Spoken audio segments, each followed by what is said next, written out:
All right, so I think I'm recording. Let's take a look here at problem number 5. They're asking us, they give us two functions, f and g, and ask us to find the domain of four different functions, of the difference of f and g, the quotient of f and g, and both compositions.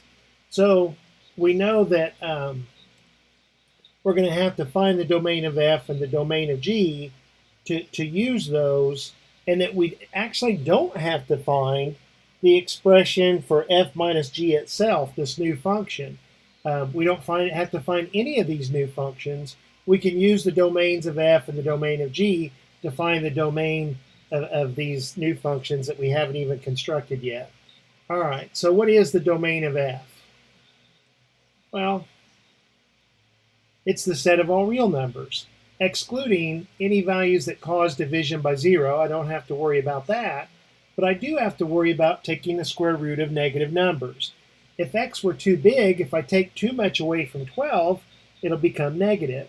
So I need to make sure that my domain is from negative infinity to positive 12. I can see that visually, or you can come down here and say 12 minus x has to be greater than or equal to 0. 12 has to be greater than or equal to x. And I like to write it as x less than or equal to 12, and that's how I write that integral notation. Well, what about this other one?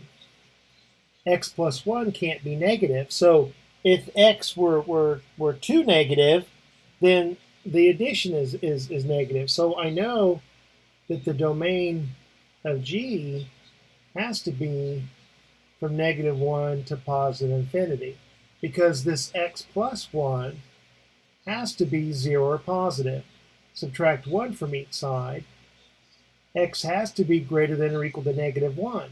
If it was something like a negative 2 or a negative 100 or something like that, adding 1 to it isn't adding enough. It's still going to be negative, and I can't take the square root of a negative value within the set of real numbers. So that's my domain of f and my domain of g. To find the domain for a, the domain of f minus g, it's the intersection of the domain of f intersected with the domain of g. You have to be in both sets to be in the intersection. So let's think about what the domain of f looks like. Let's draw it on a number line, and I know that the domain of f has to be less than or equal to 12. So here's a quick picture of these set of numbers. Well, what about the domain of g? The domain of g is negative 1 or larger.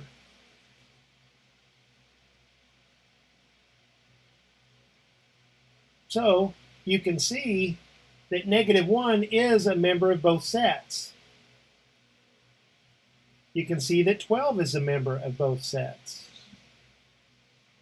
But numbers that are smaller than negative 1 are not in this set, so it can't be in the intersection. And numbers that are bigger than 12 are not in this set, so it can't be in the intersection. So here's our answer for part A. If the domain is the set of real numbers between negative 1 and positive 12, including those endpoints.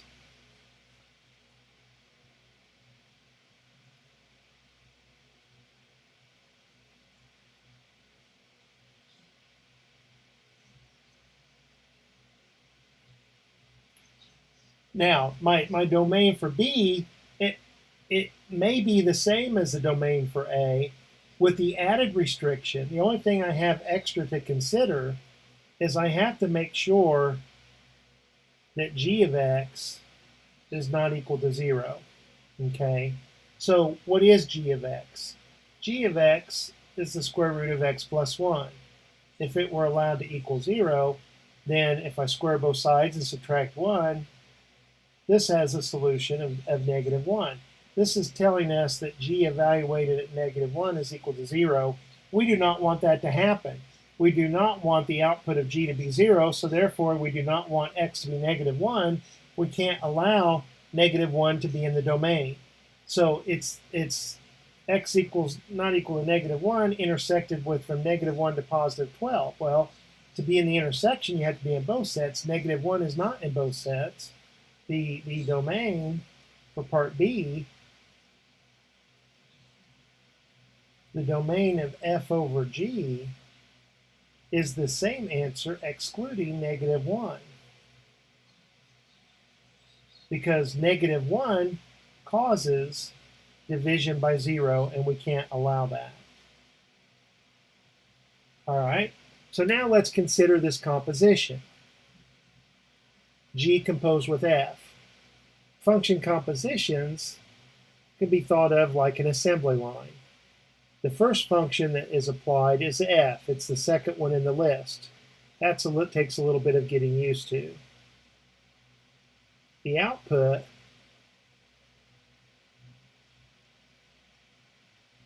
becomes the input for G. So two things have to be true for us to get an output. One, x has to be in the domain of f. If it's not, then we can't go any further, and G won't even see an output of f. The output of f will be undefined. The output of f has to be in the domain of G, or we won't see a final output there, and x won't be related to anything through this composition. So the domain of f, we said, was x less than or equal to 12. That -infinity to +12. Here, the domain of G has to be -1 or larger. So what is f of x? F of x is the square root of 12 minus x. To be in the domain of G, this output has to be greater than or equal to -1. Well, I claim that's always going to be true because this is the principal square root. It's always going to be 0 or positive. There's no way that that any value of x would ever produce something that's smaller than -1. In fact, it's always going to be 0 or positive. So this inequality is easily satisfied all the time, and the domain for our composition G composed with f is simply the domain of f, which is -infinity to 12. This f of x being in the domain of G didn't add any restrictions to that.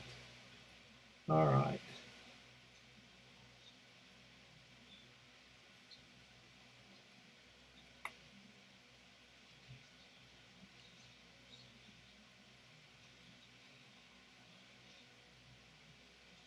So let's come in and take a look at to find the domain of f composed with G. The second function here is G. That's what begins our assembly line. Two things have to be true for us to have an input and an output.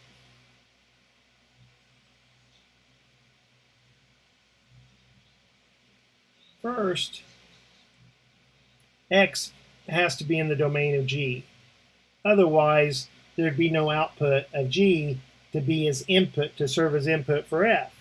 Next, the output of G has to be in the domain of f. Otherwise, it won't have an output. So that we know that the domain is going to be the domain of G, the domain of this composition is going to be the domain of G, plus if this adds any restrictions to that, we have to modify this domain of G. The domain of G is -1 to infinity, x bigger than or equal to -1. All right, the domain of f, you have to be 12 or smaller. So this g of x, the square root of x plus 1, has to be less than or equal to 12. And there's a possibility it might not be for certain values of x. So we need to solve this. Let's see, how would we do this? This is definitely a positive value here on the left. So if I square both sides of this equation, I won't have to change the direction of the inequality. And I have the x plus 1 is less than or equal to 144. So as long as x is less than or equal to 143, then this output won't be too big. It'll be small enough that we won't be taking the square root of a negative number. So I need for both of these things to be true. Bigger than or equal to -1, but at the same time, less than or equal to 143. So the domain of f composed with g is from -1 all the way up to 143. All right, so I believe that's it. If you have any questions, ask. I hope this helps, and I'll talk to you later. Bye.